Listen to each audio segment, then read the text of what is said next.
On the ridge, the wind picked up, dragging clouds across the peaks and curling around the team like something alive. The snow under their boots had gone from crisp to a little softer, a sign the weather was shifting faster than forecast. Harper lay behind her rifle, watching them move along the spine of the mountain, small figures against a huge, white backdrop. For a while, everything behaved exactly the way the slide deck had promised it would. She picked up the first enemy observation post almost immediately.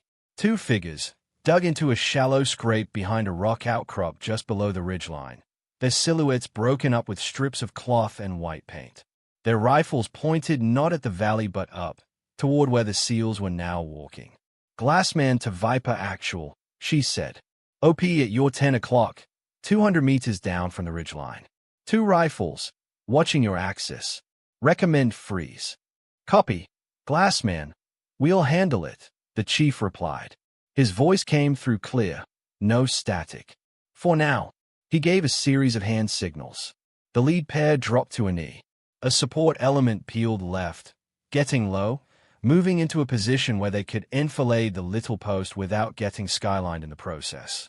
Harper tracked the enemy through her scope as they scanned, oblivious. One of them glanced back toward the valley, exposed a fraction more of his shoulder. It was enough. She exhaled, took up slack, and a rifle kicked gently into her shoulder. The man's body jerked sideways and disappeared into the shallow scrape. The second looked over, confused, then tried to turn. 2 beats later, he joined his friend, and neither moved again. "OP neutralized," Harper reported. "Solid," the chief answered. "Good shooting." They repeated that rhythm twice more, like they were running a drill. Harper spotted. The team maneuvered. The enemy died without quite understanding how exposed they'd been. Each kill peeled back another layer of the mountain's defenses, revealing how much discipline and planning had gone into this supposedly local cell. "These guys aren't just camping," one of the SEALs muttered over the net as they passed a hasty fighting position. "Its little trench neat, its fields of fire carefully thought out. Somebody trained them up." "Eyes on objective," the chief said a few minutes later. Harper swung her scope toward the point the officers had circled on the imagery. The camouflage mast was exactly where they'd said it would be, disguised as a jagged rock that rose above the snow a little too perfectly. A small shack huddled against its base, with drifts half covering the door. The glint of a generator exhaust pipe poked out like a small, metal tongue. No visible movement around it. "Looks undermanned," someone said. "Maybe they bugged out." Harper's jaw tightened. There were tracks in the snow, all right, but there were too many. The patterns around the shack were messy footprints and tread marks, but most of them didn't lead to the mast. They led downhill, away from the visible structure, over the lip where the slope dropped out of sight. She followed them with her scope, tracing them as far as she could before they vanished into dead ground. "Actual, Glassman," she said. "Be advised, main foot traffic isn't clustered around the shack. Multiple sets leading down on the backside, into terrain I can't see from here. Doesn't look like just resupply runs." "Noted," the chief answered.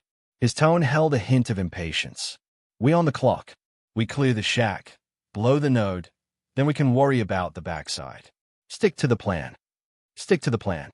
She swallowed down the instinct to push harder. They had the timetable ingrained. Hit fast, exfil before the enemy could mass. She was an attachment, not the one writing the op order. Besides, from where he was standing, it probably did look simple. The team moved in, splitting into elements. One covered, weapons aimed toward the tree line and the distant gullies. Another advanced on the shack, staying low, steps careful, scanning for tripwires, pressure plates, anything that might turn the little structure into an overpowered grenade. Harper angled her scope around, searching for other eyes. That was when the first sliver of wrongness slid down her spine. The snow right around the shack was churned up in every direction, but there were no drag marks from firewood, no trash, nothing that said people living here. It looked like a place that had been used as a staging point, not a home. And those lines of cable she'd seen on the imagery, running along the contour then over the backside. "Glassman, update," she said, unable to keep the edge out of her voice. I'm not seeing daily use patterns on the shack. This looks like a front. We might be. The radio in her ear screamed. It wasn't a normal burst of static. It was an ugly, teeth-on-metal shriek that sliced through the channel. Too loud, too sharp, making her flinch and yank the earpiece away instinctively. For a second, the sound felt like it was in her skull rather than her equipment. Then it cut off. She blinked, heart thumping, and thumbed the volume down. "Say again, Glassman," the chief asked. His voice came through, but under it was a hiss that hadn't been there before, like a storm was moving through the wires. "I said this might be," she began. The hiss jumped an octave and swelled. Voices overlapped, chopped into gibberish. Call signs twisted together with random syllables. It was like 20 people trying to talk through a blender at once. Then, as one, every channel on her radio went dead. It wasn't that the noise faded. It was as if someone had cut a cable with bolt cutters. 1 second there was a wall of sound. The next there was absolutely nothing. Not even the faint, comforting hum of idle. Harper stayed at the display, then reached up and tapped the earpiece, as if maybe it had iced over. "Comms just went," she said into the throat. "MIC actual. This is Glassman. Come back." She toggled to another net. "Streetlight. This is Glassman. Experiencing." Static. Then, weirdly, a faint echo of her own words returned to her, half a second delayed, distorted. "Glassman. Experiencing." Her skin crawled. Down by the shack, the lead seal put his hand on the latch and was about to push when the world below them erupted. It started with the distant boom of a mortar, then another. For a second, Harper thought they might be outgoing rounds, fired from somewhere behind the ridge. But the whistles that followed came from below and to the side, rising in pitch as the shells cut through the air. "Get down," someone screamed over the team net, one of the last intelligible words before it, too, dissolved into chaos. Mortar rounds slammed into the ridge just behind the seal element, throwing up plumes of snow and rock. The blast waves punched the air out of Harper's lungs even at her distance. Men went tumbling, one sliding a few feet before his crampons caught. Almost simultaneously, machine gun fire opened up from below the ridge, not from the shack, but from multiple angles in the gullies they hadn't been able to see from the imagery alone. The harsh, continuous roar of belt-fed weapons filled the spaces between the explosions. Long bursts arced up, rounds snapping and zipping overhead, carving lines through the lip of the ridge. The shallow depression that had looked like decent cover 10 minutes ago suddenly became a trap with walls of rock and snow that kept the team bunched together, nowhere to move but along a narrow strip. The mountain had teeth, and it was biting down. Harper forced herself to breathe. The instinct was to duck, to curl into her little hollow and wait for the barrage to pass. But that way lay inertia, and that way lay bodies. Instead, she pushed her rifle over the lip, ignoring the sting of splinters and stones shaving past her cheek, and forced herself to break the scene into parts. Mortars, 3 tubes, maybe. The impacts were tight, walking in measured steps. Someone was spotting them. Machine guns, at least 2, maybe 3. The recoil signatures and burst patterns were different.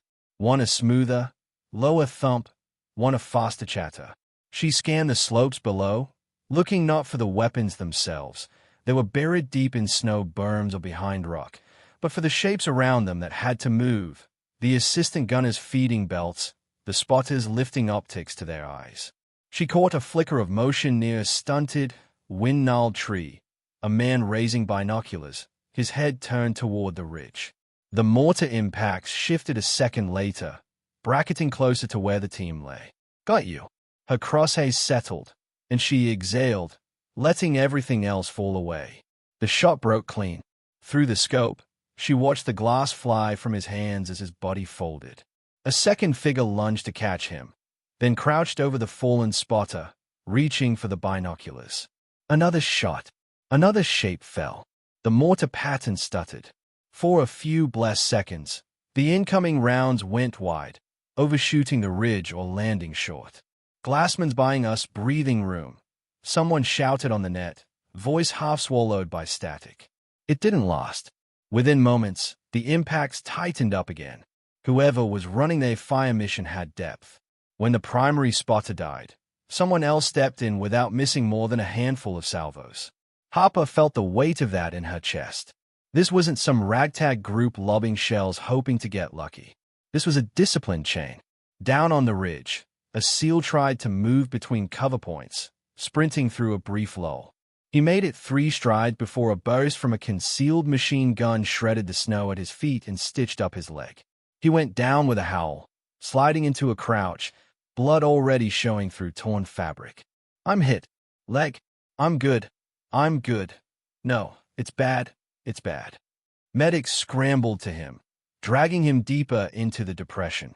The shallow bowl they'd taken as cover was filling up with more bodies, more gear, more fear. Rounds chewed at its edges, collapsing chunks of snow inward. The planned timeline to hit the shack, plant charges, and withdraw evaporated in an instant. Now everything revolved around that wounded leg, that arterial spray, that human reality. "Tourniquet, high and tight," the medic yelled, his voice somehow cutting through both the gunfire and the malfunctioning radio. "Chief, he bleeds out in 5 if we don't get him out of here." The chief did rough math in his head even as he barked orders, returning fire in ragged bursts. Behind his goggles, his eyes were running lines and arrows across the terrain they thought they owned. Wounded man, spitting mortars, machine guns with overlapping arcs. No foam comms to the valley. No eyes on the backside of the ridge. A jamming node they still hadn't touched. The snow around them began to change. What had been crisp, high-contrast surfaces turned dull as a fast-moving squall swept over the ridge. The light flattened, wiping away the sharp distinction between rock and sky. Visibility dropped, depth perception went to hell. Shadows became ghosts, and small motions became blurs. Harper's world shrank. Through her scope, the edges of the image softened. Snowflakes streaked past the lens, small comets that her brain had to ignore to track human movement. She toggled to her backup net, hoping for some sliver of streetlight's voice. Instead, she got that same ugly shriek, then snippets of language, their language, repeated back to her like a mocking recording. Glassman, hold, ridge, her own call sign, twisted through distortion, came back at her on a delay. That's not just blocking us, she realized, stomach tightening. They are reflecting it, listening, playing it back. The enemy jammer down there wasn't just a blunt instrument smashing all signals. It was a scalpel, cutting and stitching, capturing their voices, maybe even tracing their response patterns. Someone had invested in this. Down in the depression, the chief's glove hand tightened around his radio. "Streetlight, this is Viper Actual," he shouted. "We are pinned, 1 urgent surgical, jammed to hell up here. We need air or we're not getting off this ridge." A burst of noise came through. Then, faintly, air unable, jamming, mortar threat. "You must move, secondary exfil, window closing." "How long?" he yelled back. "Minutes. No more." The mountain was closing like a fist. Every second they stayed up here on this high, exposed line. The enemy forces down in the gullies were moving, climbing, adjusting. The mortars were one piece. The machine guns another. Somewhere, out of sight, more men were working their way up toward choke points that would soon become sealed doors. The chief looked at his wounded man, pale now, jaw clenched as the tourniquet bit deeper. He looked at the others, 8 men, 2 already nicked, all baiting energy just to stay oriented in this blinding white hell. Then he looked up toward Harper's position. She was still there, a notch on the skyline. Between bursts of incoming fire, he could see the faint flicker of movement as she re-shouldered, fired, reloaded, covering their movement, holding the ridge. He knew he couldn't bring her with them, not and expect to get the casualty out. If she tried to move along this knife-edge ridge while covering their retreat, she'd either fall or they'd all get taken in the open. Someone had to stay behind, anchored, to keep the enemy's head down while the rest descended to thicker air and hopefully thicker cover. The choice came down like an axe. He keyed his MIC, forcing the words through his teeth. "Glassman, this is Viper Actual," he said. "You stay on the peak. We're going to secondary exfil. You hold the high ground. You do not break position. That's an order. For a second, he thought the jamming might have eaten the transmission. Then a thin, calm voice came back through the static. "Copy," Harper said. No drama. No hesitation. "I'll hold." The medic grunted as he hefted the wounded SEAL's pack. Two others took the man under the arms and the knees, turning the shallow depression into a departure point. "On my word," the chief said. "Glassman, we're moving in 10. Give us fire on anything that moves in the lower gullies." "Already on it," she replied. She sounded more composed than he felt. From her perch, Harper watched them go. The team broke from cover in short bursts, 3 at a time, low crawling and scrambling downslope toward a secondary notch they'd identified on the imagery, a place where the ridge dipped enough to offer a steep, dangerous path into the valley. The wounded SEAL's face was contorted, but he kept his hands clenched in his kit, refusing to grab at those carrying him and throw them off balance. Harper's rifle tracked arcs just ahead of them, searching for the shapes she knew were there, enemy fighters using the folds of the mountain to creep closer, hoping to intersect their path. She caught one, a flash of dark cloth against a white wall, and fired. The man jerked back out of sight. Another poked his head up to look, and she took him, too, the round punching through the side of his hood. Her finger found a rhythm. Breathe, track, squeeze, cycle. The mechanical repetition steadied her even as the situation frayed at the edges. Movement in the far left gully drew her eye. 3 figures moving fast, heading to a point that would give them a perfect L-shaped field of fire on the returning element. She clicked the magnification up, estimated the range, compensated for the crosswind she could feel tugging at the loose cloth near her cheek. The first round hit the lead man in the hip, spinning him. The second took the one behind him centermass as he tried to dodge behind a rock. The third was a quick correction, dropped almost on muscle memory, and the last man fell into the snow with his outstretched hand inches from cover he'd never reach. Behind them, the SEALs disappeared one by one into the lower notch, slipping beneath the horizon line as if the mountain was swallowing them. By the time the last helmet vanished, Harper's magazine was almost empty. The snow squall thickened, drawing a curtain between her and the path they'd taken. When the wind shifted, she saw only faint tracks leading down and away, half-filled already. She was alone. Above, below, and on all sides, the mountain extended in cold, indifferent silence scarred by heat and noise. She changed magazines with smooth hands, then let herself look, really look, at the space her team had vacated. Enemy fighters were moving into it, like blood flowing into a wound. Men in white Smeed parkas scrambled up the gullies the SEALs had just navigated, using the same handholds, following the same lines. Others were angling up toward her, not directly. No one was that stupid, but working their way into positions where they could bring her little rock lip under intersecting arcs of fire. If she stayed where she was, she could continue to cover the area the SEALs had left. But her angle on the approaching climbers was terrible. They get under her, out of her direct line of fire, and then start working around her flanks. The ridge wasn't one flat line. It was a serrated edge, full of small dents and bulges. They'd use every one. She thought about hunkering down, turning her Overwatch into a last stand. It would be simpler. Stay, shoot, die when the ammo ran out or the rock got hit just right. But simplicity wasn't what she was there for. Her mind flashed to the extra cable runs she'd marked on the imagery, the ones that had run along the contour then over the backside of the ridge into the labeled empty zone. The mortars, the intelligent jamming, the way they mimicked voices on the airwaves. There was more of this system than a shack and a mast. If she stayed here, she'd die in a place that saw only half the fight. Not this time, she murmured. She quickly checked her load. Magazines, less than doctrine, now.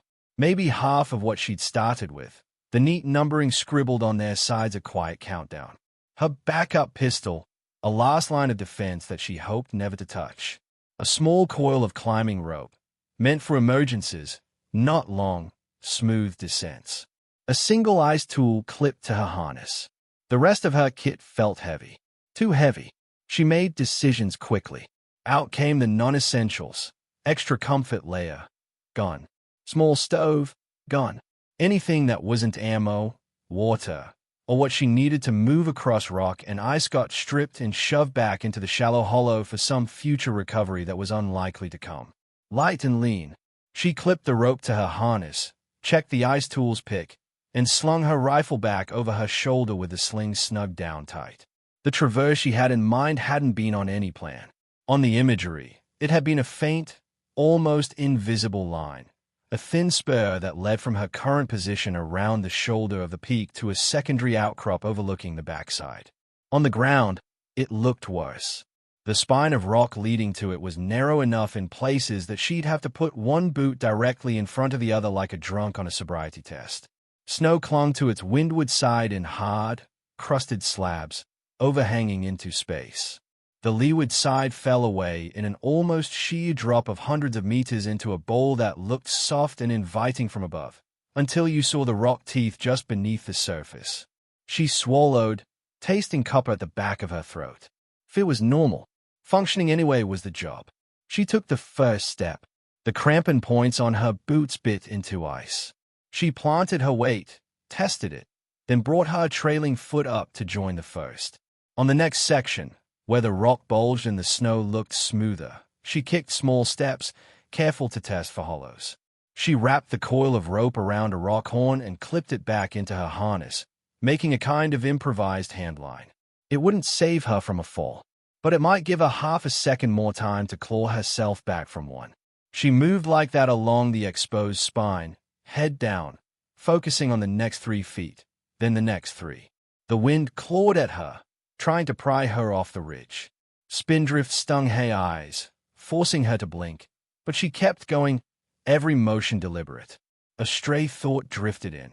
The Ranger liaison's face back in the briefing room, the way he'd watch her mark the cable runs while everyone else focused on the slide bullets.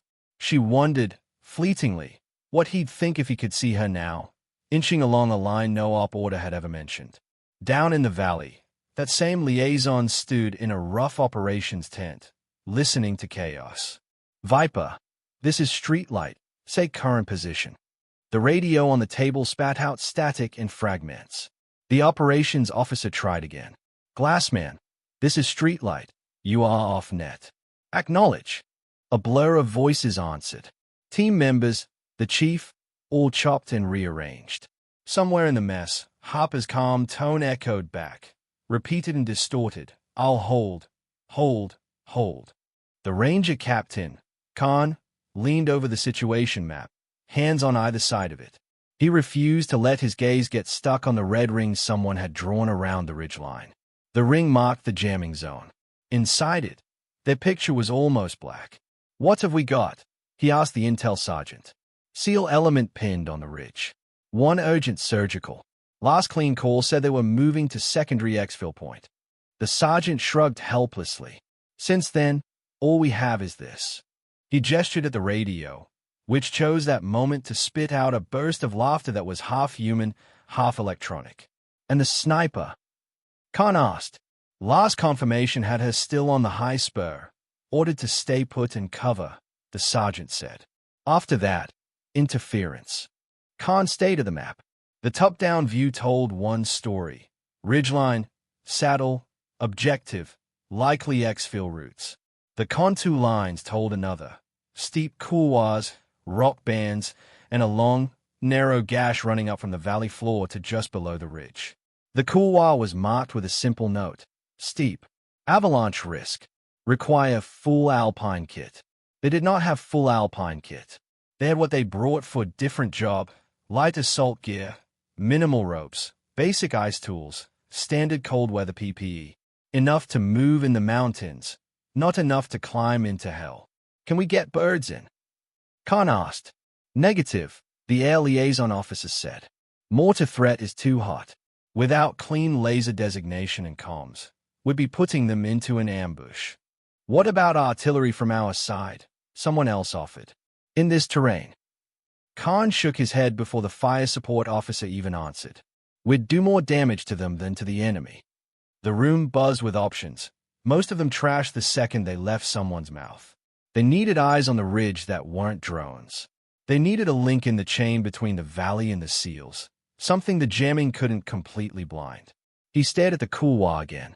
Steep, narrow, risk of loose snow coming down. But if they could get a small element up there, they could potentially intersect the ridgeline close to where the sniper was supposed to be. From there, they'd at least be in position to influence the fight physically, instead of shouting into a void. How long to spin up a mountain platoon? He asked the operations officer, already knowing the answer. 4-5 hours minimum to get them here and prepped, the man replied. Weather window might close by then.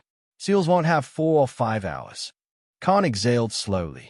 One of the reasons the Ranger Battalion kept men like him on hand was to make exactly these calls, the ones where doctrine said one thing and reality said another. He traced the couloir with a gloved finger, from the valley floor up to the ridge. We go, he said. The room quieted. We? The operations officer echoed. A small element, Khan clarified. I'll take whoever's already loaded and has ice under their boots recently. Minimal ropes, basic tools. We take the couloir, get as high as we can, link up with the sniper if she's still there. If she's not, he let the rest hang. Either way, we'll be inside the jamming ring with guns that work. Sir, that couloir's a beast, the intel sergeant said. That's a full alpine ascent. Then we'll do a half-assed alpine ascent with full-assed effort, Khan replied. Clock's ticking. That ridge is going to be swallowed if we don't move. No one laughed, but a few shoulders loosened. Gallows humor was still humor. Within minutes, a small assault element was assembled. Men already in their kit, packs adjusted, faces set. They had a handful of ropes, not enough to pitch out the entire couloir but enough for the waist parts. Each carried a single ice tool. The rest of their gear was the same they'd take into any high country raid. Rifles, magazines, medical, minimal sustainment. As they moved toward the valley mouth, Khan keyed his radio. Street light. This is India Actual, he said. We're taking an element up the couloir east of the objective to regain contact and support the SEALs and Glassman. We'll be inside the jamming envelope. Expect spotty comms. There was a pause. Then a voice came back, laced with both relief and concern. Copy, India Actual. That route's ambitious. Yeah, Khan said. So is leaving them up there alone. He shouldered his rifle and stepped into the narrowing mouth of the couloir, where the walls of rock rose up on either side like giant, frozen jaws. High above, Harper continued her traverse. Snow swirled around the ridge, sometimes so thick she could only see the next handhold. She moved anyway, fingers numb inside her gloves, toes tingling with the cold and the strain. At one point, the rock under her boots crumbled, a chunk sheared off by freeze-thaw cycles. Her weight shifted sideways, out over nothing. Her heart lurched. She slammed her ice tool into a crack by instinct, muscles screaming as they arrested her sway. For a second she dangled, boot point scrabbling for purchase. The rope she'd wrapped around the rock horn went taut, biting into her harness, giving her just enough resistance to swing back toward the ridge. She climbed back up onto the spine on shaking legs and pressed her forehead against the cold stone, eyes shut, teeth clenched. Breathe, she told herself, voice swallowed by the wind. You were built for this. You chose this. Faces tried to shove their way into her mind. Men from that other ridge, years ago. She pushed them aside, not ruthlessly but firmly, the way she'd learned to push aside the bane in her lungs on long runs. They could come back later. Right now, she needed every neuron pointed in one direction. The traverse took minutes that felt like hours. At last the rock's spine widened, just enough to let her crawl up onto a slightly broader ledge that curved around the shoulder of the peak. From here, she could finally see over into the backside. What she saw made the briefing room slides look like cartoons. The hidden control site nestled in a shallow bowl, snowbanks sculpted by the wind into gentle shapes that belied their purpose. A low bunker had been dug into the slope, its roof level with the surrounding snow. Antenna masts bristled around it, shorter than the main disguised mast but arranged in a pattern that spoke of careful planning. A satellite dish pointed not toward some distant horizon but back toward friendly territory, its angle matching the valley. Cables snaked from the bunker into the snow, lines she knew would lead eventually to the main node they'd been sent to kill and beyond. Men moved in and out of the bunker like ants. Radio operators, runners, a mortar fire direction team crouched around a map board. The mortars themselves were dug into emplacements on the far side of the bowl, tubes angled high, smoke still drifting from their last salvo. This was the brain, not the hand. And the brain was reaching far beyond this mountain. Harper crawled onto a narrow shelf barely wide enough to lie prone. There was no real cover here, just a slightly raised lip of rock. But the view it afforded was unparalleled. From this position, she could see not only the hidden control site but also the gullies that led up toward her old perch and the slopes down which the SEALs were fleeing. She could see the pattern of the enemy movement as a whole, not just in isolated shots. She wasn't just on high ground anymore. She was on the right ground. "Okay," she whispered, settling her rifle out in front of her, pressing her body as flat as she could. "Let's make this hurt." The first priority was survival. Hayes, the SEALs, then the Rangers she didn't yet know were on their way. The things that could kill them fastest had to go first. She built the target ladder in her head, each rung a threat, each threat a set of coordinates and contingencies. Priority 1, the enemy sniper. She found him on an opposing ridge, tucked behind a small outcrop that overlooked both the main ridge and, now, her. He was good. The discipline in the way he scanned, the way he lifted his rifle only for short, precise engagements, told her as much. He'd been the one sending the occasional, probing shots toward her old position. If he spotted her here, exposed on this new shelf, she would have seconds to live. She studied the terrain between them. The distance was long, further than she would have liked with the wind doing weird things around the peaks. But she'd seen worse. The key was catching him not in motion, but in that fragile instant between movements where a human body naturally stabilized. The small stillness before a shot. Through the scope, his face was a smudge behind his own optic, but she could see the way the strap of his rifle lay across his shoulder, the rhythm of his breaths if she watched long enough. She waited. Down in the valley, Khan and his men began their climb. The couloir narrowed quickly, the walls closing in until they were walking in a vertical tunnel of ice and rock. Loose snow-covered patches of hard blue ice in some places, and bare rock in others. Every step had to be tested, every placement deliberate. "Keep 3 points of contact," Khan called down the line. "If you slip, fall into the wall, not out. We don't have enough rope to fish anyone out of the bottom of this thing if you decide to take a ride." They laughed breathlessly, just enough to acknowledge the risk without letting it dominate. Front points bit. Ice tools thunked into small cracks. Ropes scraped over stone. Above them, somewhere beyond the rock and snow, gunfire flickered faintly like distant thunder. Occasionally a more solid boom echoed, the sound of mortars or something heavier. The mountain distorted the noise, making it hard to tell direction or distance. Their radio chatter grew thinner the higher they went. At first, it was ordinary hill talk. "Rock coming. Hold up. Adjusting crampons. Need a second. Calves cramping." Then it became more hesitant as interference crept in. Words started losing consonants, vowels stretching strangely. By the time they'd climbed a third of the couloir, Streetlight's voice had faded into an unintelligible hiss. Khan could still talk to the men clipped into his rope, but anything beyond their small bubble was smoke. "All right," he said during a brief pause to catch breath. "From here on, assume we're on our own. Our job is simple. Get to the top, find friendlies, make sure their problem is no longer just theirs." "Roger," the man directly below him puffed. "Could have picked an easier simple job, sir." "I tried," Khan said. "Paperwork was taken." Back on the shelf, Harper watched and waited. The enemy sniper finally paused in a way that didn't look like part of his scanning routine.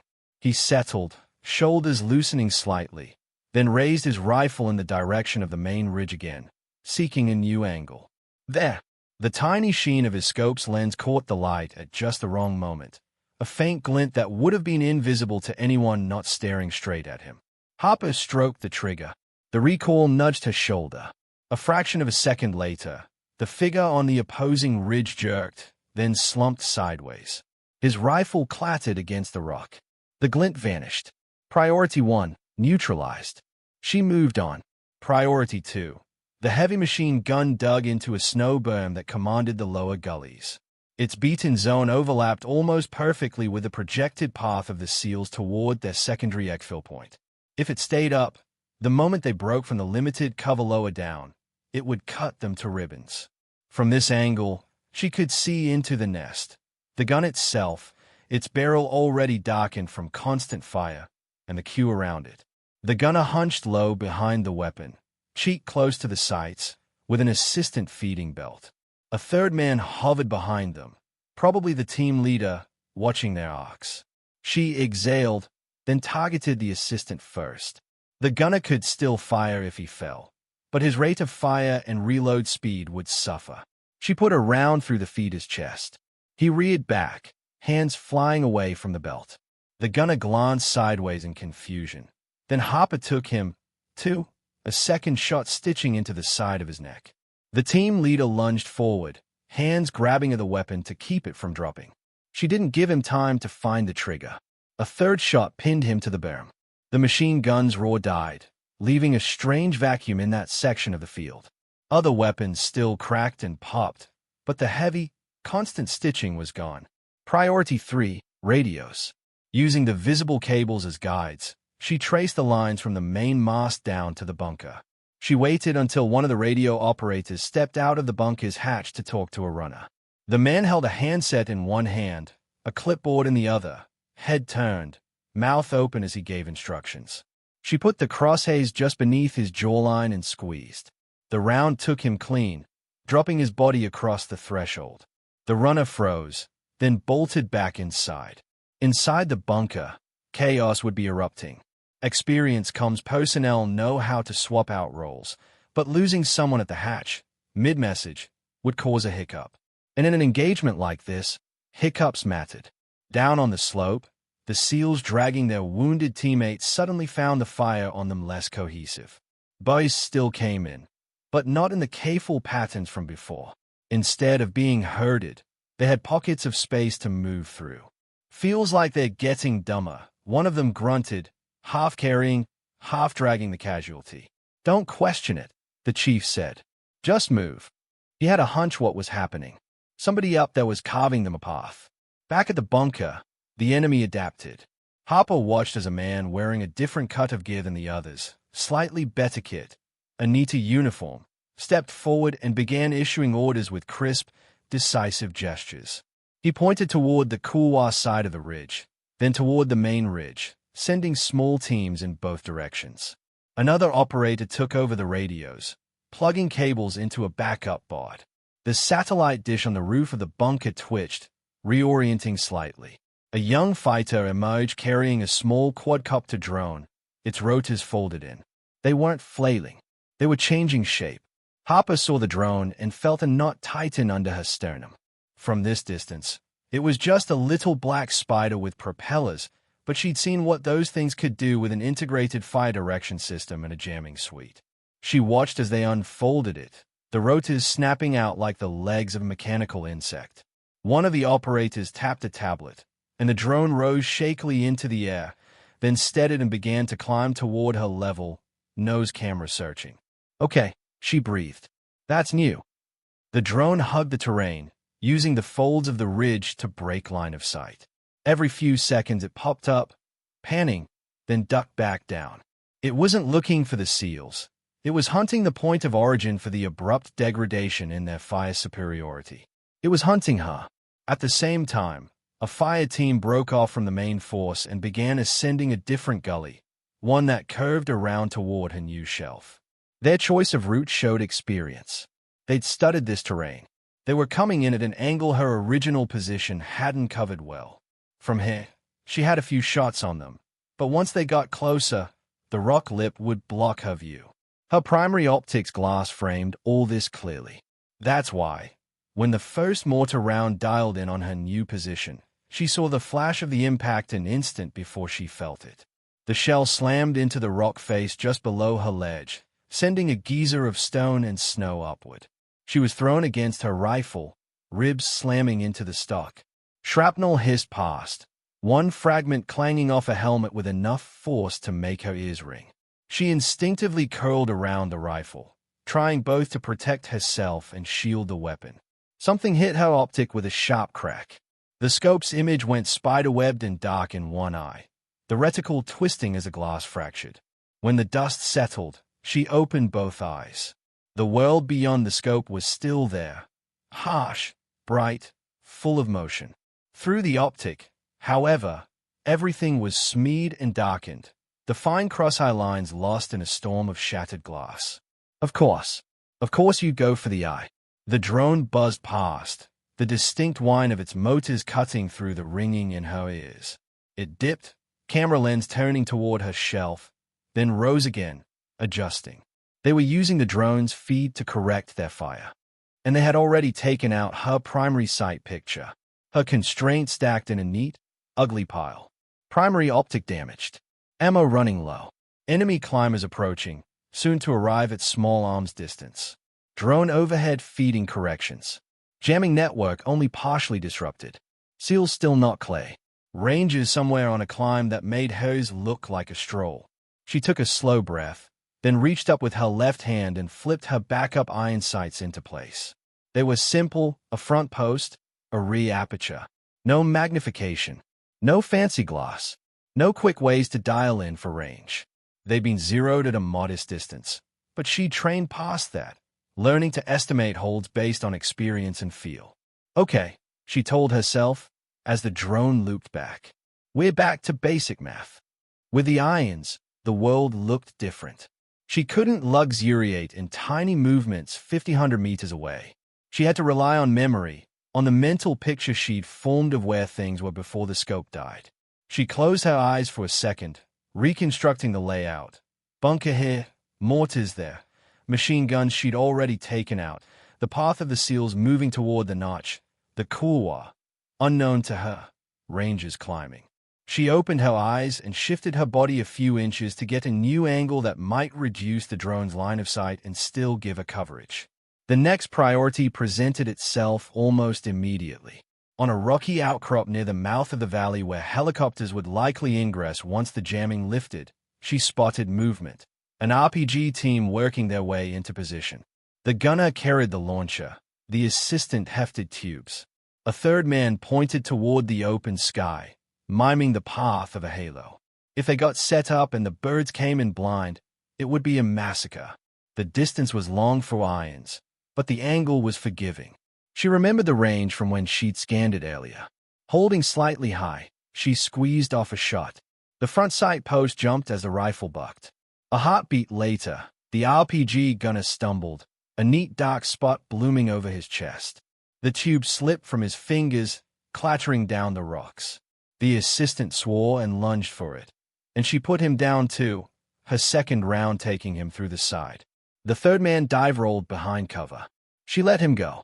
2 out of 3, plus the time it would take him to process what had just happened, was enough. The drone made another pass, this time edging closer, its camera tilting as it homed in on the suspicious movements on the shelf. Harper rolled sideways in a short, controlled movement, changing her profile. The mortar round that followed landed where she'd just been, tearing a fresh gouge into the rock. Shrapnel shredded the snow where her rifle had rested seconds before.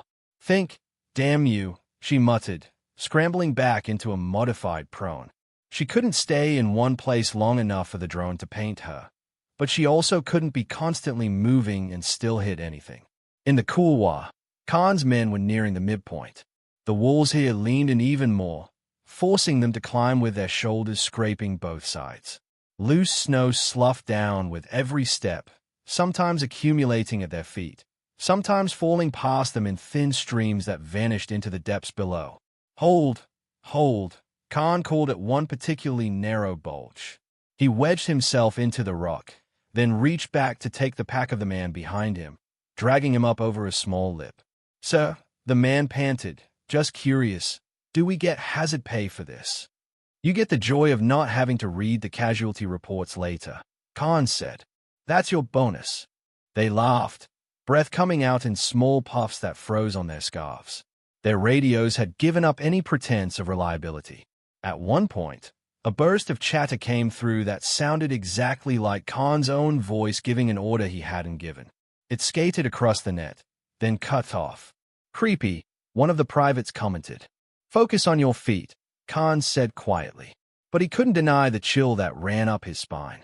Half an hour later, or 5 minutes, or 10 years, time had gone strange. They reached a point where the couloir split, one branch continuing straight up, the other angling toward the main ridge.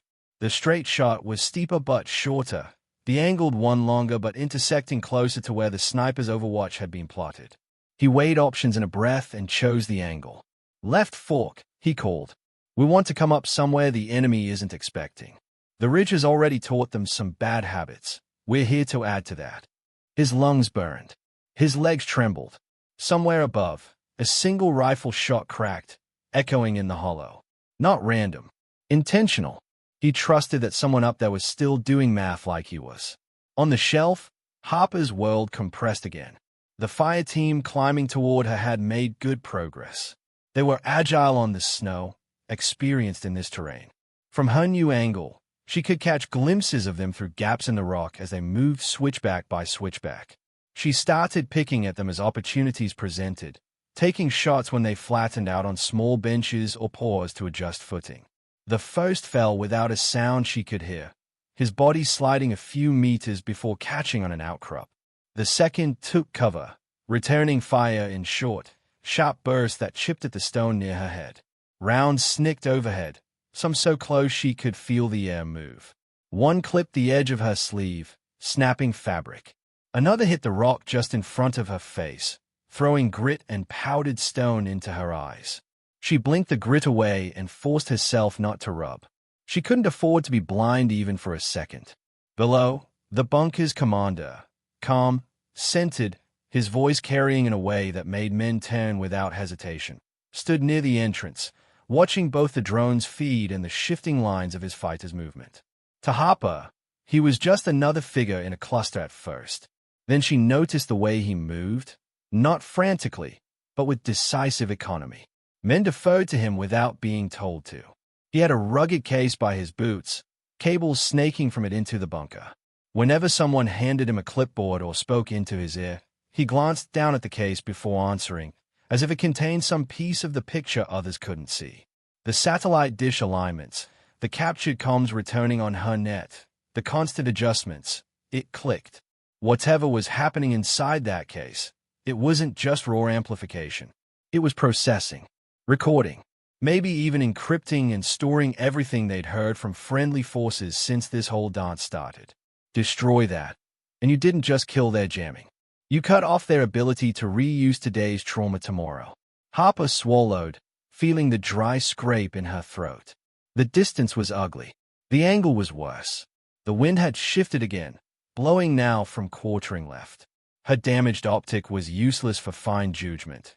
She'd be relying almost entirely on her body's memory and the little she could see through the irons. Last time you hesitated, she thought. Last time you said you weren't sure. How'd that work out? It wasn't self-recrimination, not exactly. It was a statement of fact, heavy and solid and inarguable. She rolled her shoulders, feeling muscles protest, and slid the rifle into a position that gave her as stable a platform as she could get on the narrow shelf.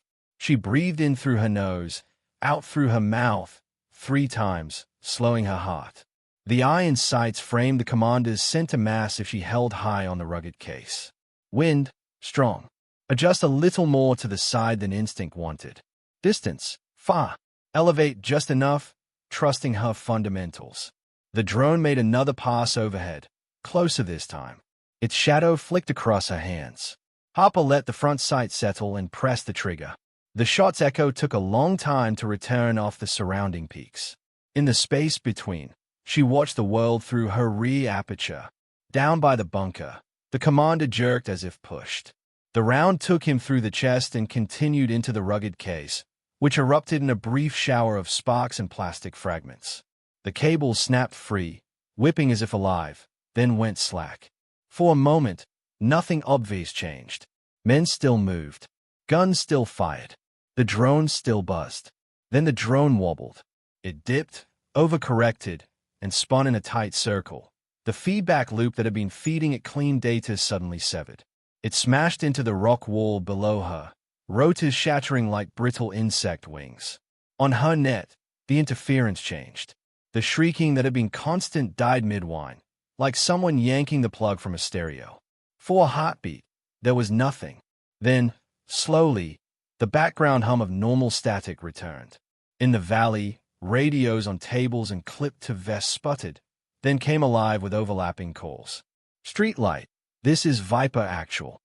India Actual, be advised we. Glassman, this is Streetlight. Are you? It was chaos, but it was human chaos again, not whatever nasty, artificial noise the jammer had been injecting. On the couloir wall, Khan's radio crackled in his ear so loudly he nearly slipped. He jammed himself into the rock and listened. India Actual, this is Streetlight, the operations officer said. We have partial comms restoration. Repeat, the jamming node appears disrupted. SEAL element is moving towards secondary LZ. Sniper Glassman still active on the ridge. What's your position? Khan smiled despite the burning in his legs. Streetlight, India Actual, he panted. Climbing your terrible mountain. Making terrible choices. Give us 10 and we'll be on the ridge. Copy, India, Streetlight replied. There was relief in his tone, almost humor. Terrible choices approved. On the SEAL net, clear now. The chief heard his own voice echo back to him legitimate, not parroted. He exhaled roughly. Whoever did that, he said, I owe you a drink. He didn't need anyone to tell him who. The timing lined up too perfectly with the way the enemy's fire discipline had just cracked. He glanced upslope, even though he knew he couldn't see Harper from here. Keep moving, he told his team. She's paying for this window in blood. We're not going to waste it. At the bunker, everything fell out of sync. Some fighters froze, looking around as if the mountain itself had just changed. Others began shouting, trying to re-establish new chains of command now that the man who'd been holding 3 different pieces of the picture together lay bleeding into the snow beside the ruined case. Mortar salvos grew erratic, some landing wide, others failing to come at all. The rhythm that had been so unnervingly tight earlier dissolved into something sloppy. The fire team climbing toward Harper lost cohesion at almost the same time. One of the men shouted something back over his shoulder, but the words came out without the reinforcement of clear, authoritative instructions from below. Another hesitated at a crux move, glanced back down toward the bunker as if waiting for someone to confirm the plan. Harper exploited those tiny hesitations ruthlessly.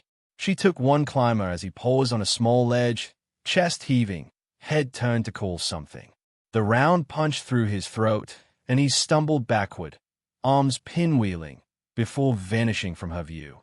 His scream cut off abruptly. The others flinched.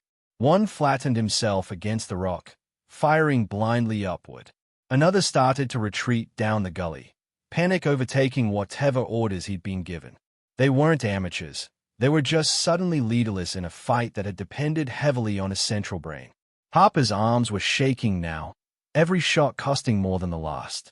Her fingers trembled on the trigger.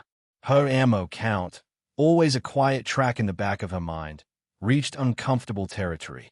Less than 3 magazines sat in her chest rig, plus what remained in the rifle. She reloaded, breathing hard, and heard something behind her that wasn't wind. A grunt, a scrabble of boots on rock, the clink of metal on stone. She spun halfway, bringing the rifle around awkwardly in the tight space. A figure in white and green erupted over the lip of the ridge behind her, one hand holding on a small rock nub, the other already bringing a rifle up. His face was a blur behind his goggles.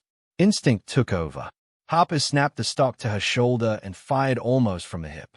The round caught him below the shoulder plate. He spasmed, momentum carrying him down onto her shelf. The impact drove the breath from her lungs. They tangled for a moment, a flail of limbs and gear in a space barely big enough for one person. He tried to bring a knife around. She shoved his arm aside with her left hand, using her weight to pin his wrist against the rock. With her right, she yanked the pistol from her thigh, pressed it into the gap between his armor and helmet, and shot him once, point blank. He went limp immediately, dead weight on her chest. She heaved him off with a strangled sound, shoving his body over the edge. It slid a short way, then caught on a protruding rock. Her chest heaved. Her ears rang. Her hands shook harder now, adrenaline and fatigue locked in a feedback loop. But she was still breathing. She was still on the shelf, and her rifle was still functional. For the moment, that was enough. Behind her, more scraping sounds came. But these were different, more controlled, more rhythmic. A voice called out, familiar in cadence if not in volume. "Friendlies. Coming up. Don't shoot us, please. We worked very hard to get here." She twisted toward the sound. A helmet edged over the ridgeline, this one bearing a subdued Ranger scroll patch.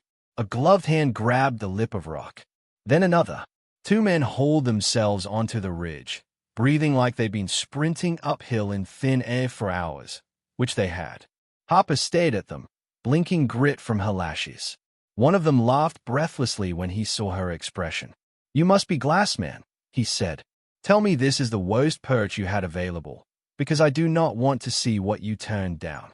She let out a laugh that surprised her with how raw it sounded. "Captain Khan?" she asked, voice hoarse.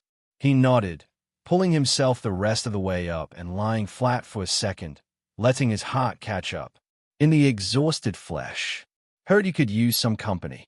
"You picked a hell of a route," she said. "The locals recommended against it."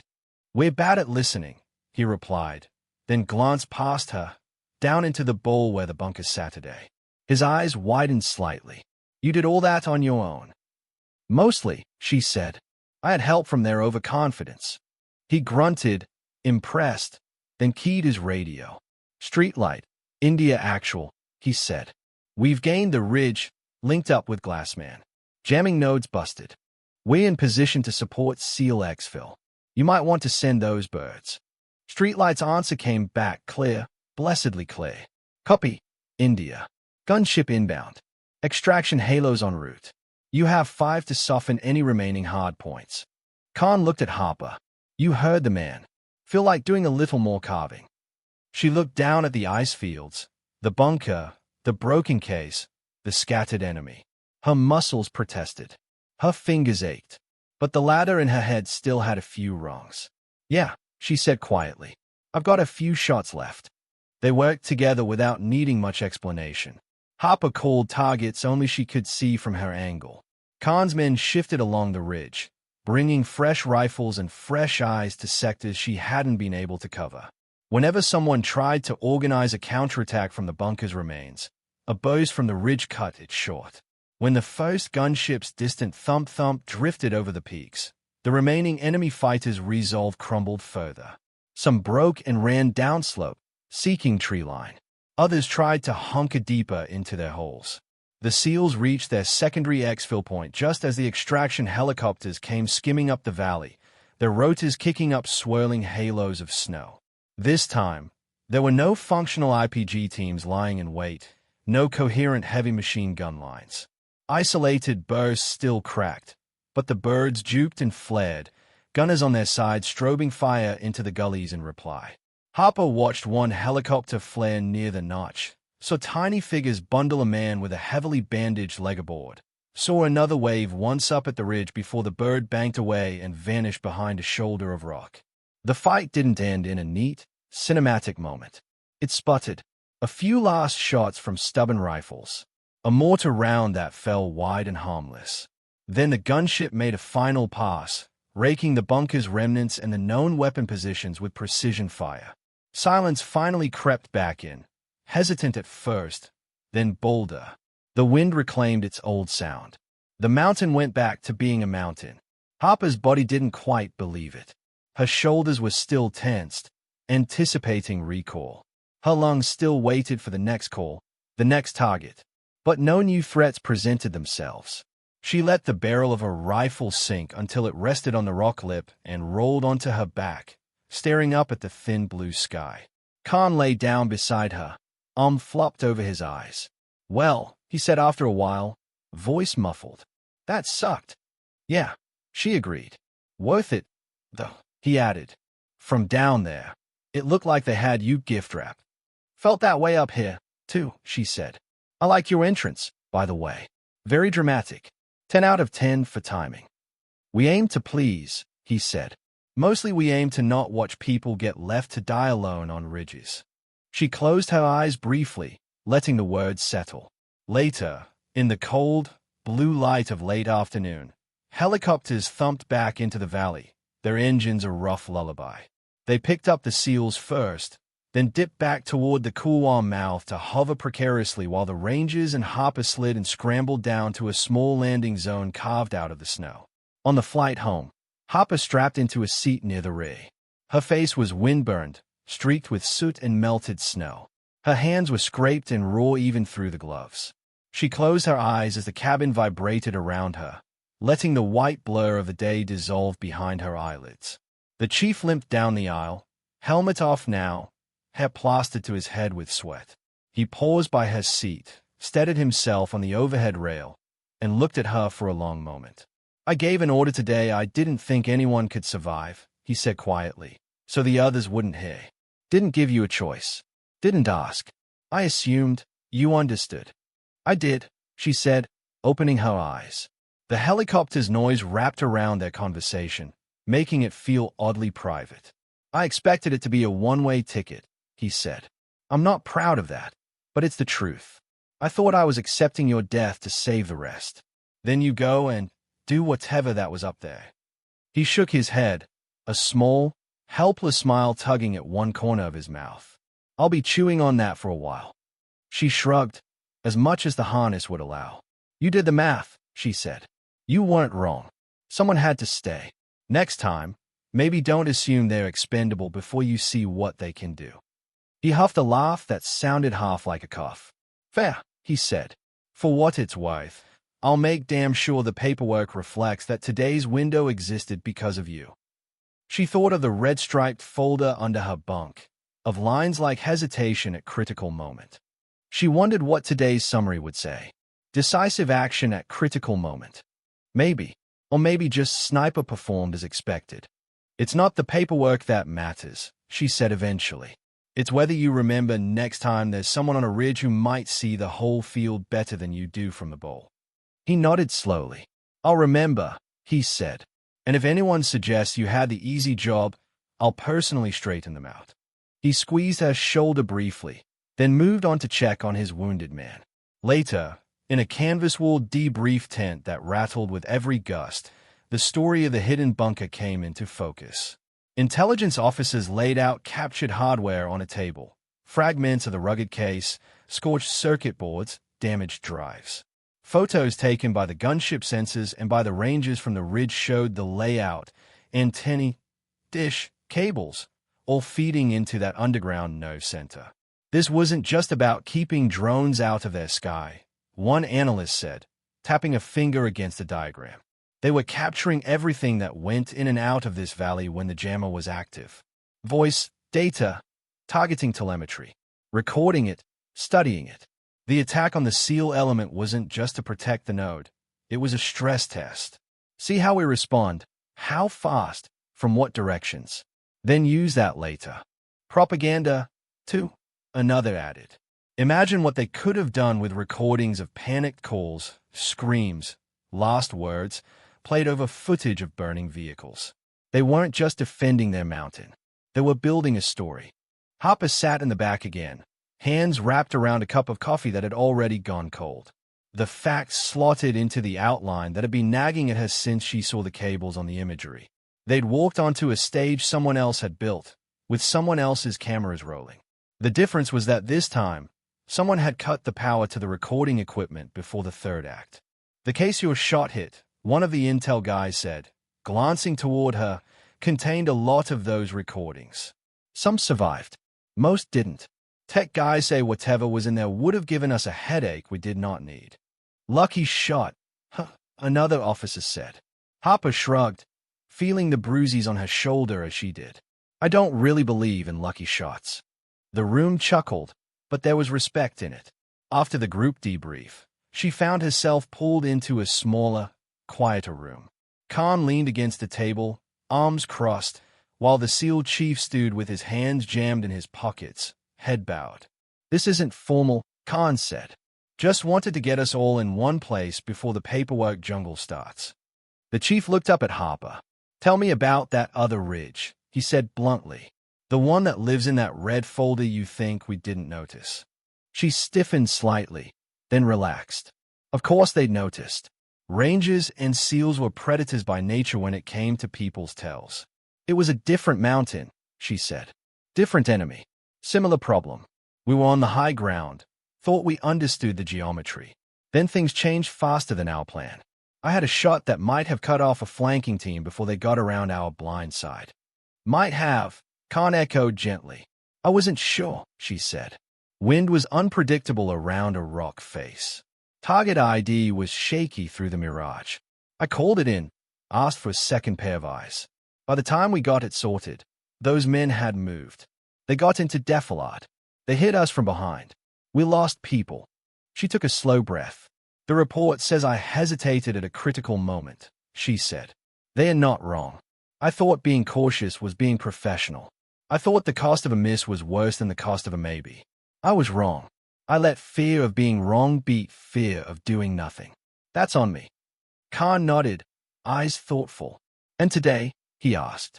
"Today? I looked at a commander and a box full of our voices," she said. "And I knew if I waited for the perfect shot, for everything to line up just right, we'd lose our window. So I accepted that I might miss, might waste a round, might reveal my position. And I took it anyway." "How'd that feel?" the chief asked quietly. "Terrifying," she admitted. "But less terrifying than watching you all die because I wanted math to feel clean." The chief blew out a breath. "For what it's worth," he said, "if someone writes this one up as decisive action at critical moment, I'll sign." Khan unfolded his arms and straightened. "Some people are built to see the whole field," he said. "Not just the piece they're standing on. Doesn't mean they're always right. But it means when they're up on a ridge, we should maybe listen more carefully when they say, 'What's over that backside?'" He smiled, small but genuine. "Next time I see cable runs in dead ground," he added, "I'm calling you before I call anyone else." Later, as the units prepared to disperse, the gestures came. A SEAL walking by her bunk space accidentally dropped an extra magazine onto her cot, mumbling, "Looks like you go through these a bit faster than we anticipated." When she glanced up, he just shrugged, cheeks flushed. One of Khan's men passed her on the way to the mess and said, "Next time you pick a perch like that, at least give us a heads up so we can bring real ropes." "Next time," she said dryly, "I'll demand a chairlift." They laughed, the sound a little too loud, the way it is when shadows are still long but someone's turned a light back on. As dusk fell, she found herself walking alone toward the flight line. The sky had gone from blue to deep indigo, the peaks now black silhouettes carved out of the fading light. The helicopter rotors started and stopped in the near distance, their blades cutting the air in slow, lazy spins as crews prepped for night operations. Her breath smoked in front of her.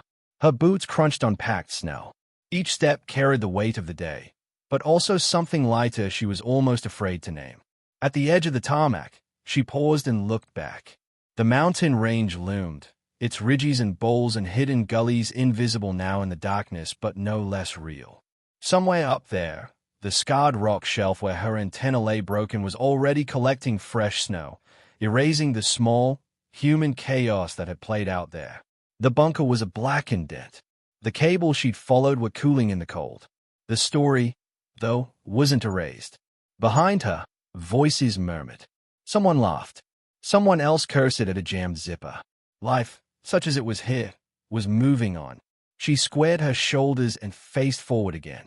In her mind, as she stepped toward the dimly lit ramp where a transport waited, a line formed. Simple, quiet, true. Some people get left where they can see the whole field, she thought. The only mistake is thinking that means they're expendable.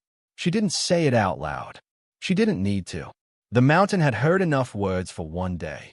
She walked on, a solitary figure in mottled winter gear, disappearing into the wash of light and shadow, part of a war that would never make full sense on a projector slide but, for a brief, frozen span of hours had made terrible, perfect sense to one sniper on a ridge who refused to look away.